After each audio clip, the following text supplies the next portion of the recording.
Vito Corleone was born Vito Andolini on April 29, 1887, in the small Sicilian village of Corleone to Antonio Andolini and Signora Andolini. He was known to be a quiet child, but in 1901, when Vito was 14, his father was murdered by a Sicilian mafia boss named Don Ciccio because he refused to pay tribute to him. His older brother Paolo swore revenge, but was himself murdered soon after, during the funeral procession for his father. Desperate, Vito's mother took Vito to see the mafia chieftain herself to beg for her son's life. When she went to see Don Ciccio, she begged for forgiveness, but Don Ciccio refused, reasoning that the boy Vito may be harmless now, but would also seek revenge as an adult. Upon Don Ciccio's refusal, Signora Andolini put a knife to his throat, giving Vito a chance to escape.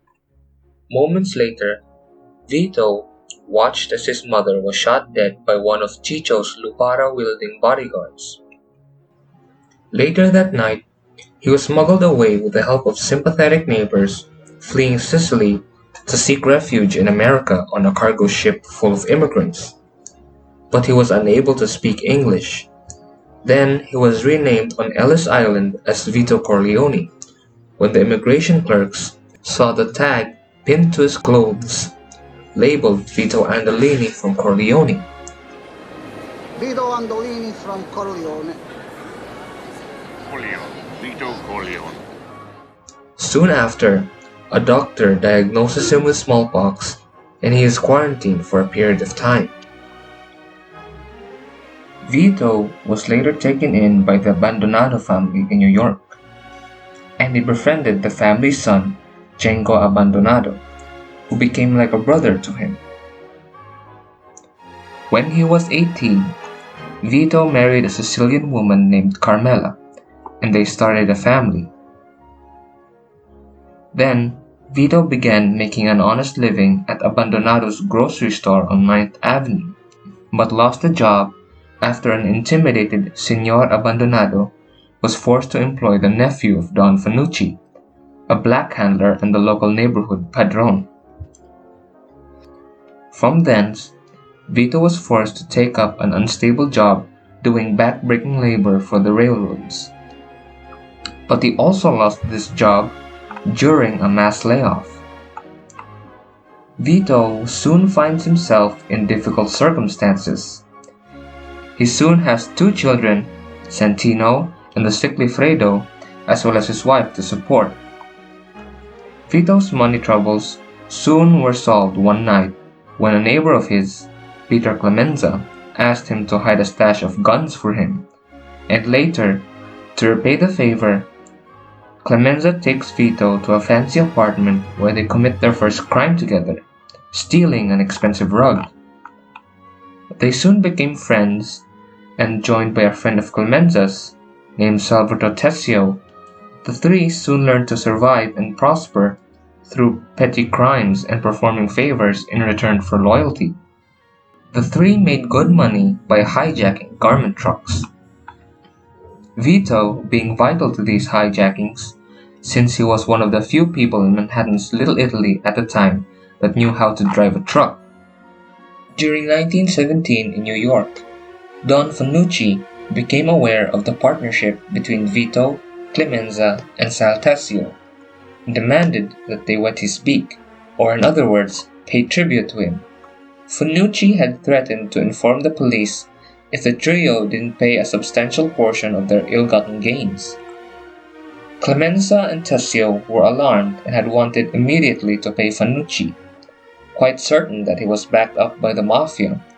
While his friends were busy panicking, Vito calmly recalled everything he knew about Fanucci and the mafia, the Black Hand as it was called in this time period.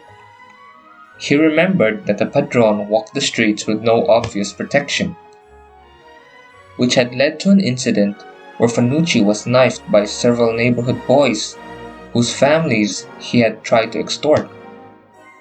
He later murdered one of the boys, but had called off the vendetta after the families of the remaining 2 paid him an indemnity to forswear his vengeance. Vito guessed that Fanucci actually allowed himself to be bought off because he had gotten lucky and would be unable to kill the remaining two boys now that their guard was up, suggesting that Fanucci worked alone.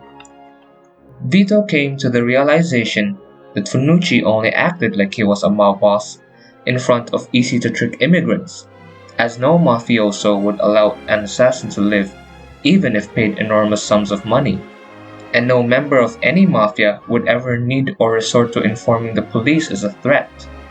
Thinking further, he decided that Fanucci's life was not worth the $700 he was asking for.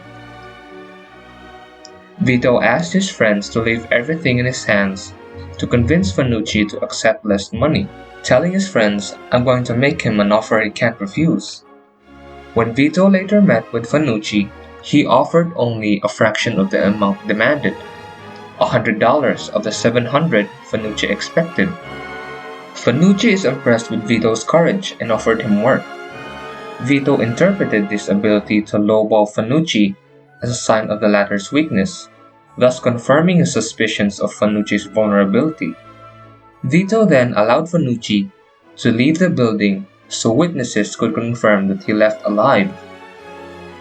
Vito had chosen the day of a major festival to spy on and follow Fanucci from the rooftops as Fanucci went home and surprised him at the door of his apartment. He shot Fanucci 3 times with a muffled pistol, as the din of the festival and the towel Vito had wrapped the muzzle of his pistol in drowned out the noise from the gunshots. After the hit, Vito retrieved the money Fanucci had taken earlier in the day and then destroyed the gun, dismantling it and dropping it down vent pipes of the apartment building. Despite all the precautions he had taken to ensure that he wouldn't be suspected, it turned out that the police thought Fanucci was scum and were in no hurry to find his killer, believing it was a routine gangland execution. With Fanucci dead, Vito earned the respect of the neighborhood, becoming known as a man of respect in the neighborhood, and was soon asked to intercede in local disputes, gaining a reputation for never turning down someone who came to him for help and for being able to reason with unreasonable people. Although he had declined to do so at first out of modesty, Vito eventually started accepting gifts from local businesses and racket bosses in return for ensuring that our patrons know that they are safe, and Vito was soon making a wage of $100 a week for what was an enormous amount of money in the early 1900s. Vito, Clemenza, and Tessio eventually took over the neighborhood, treating it with a great deal more respect than Fanucci did.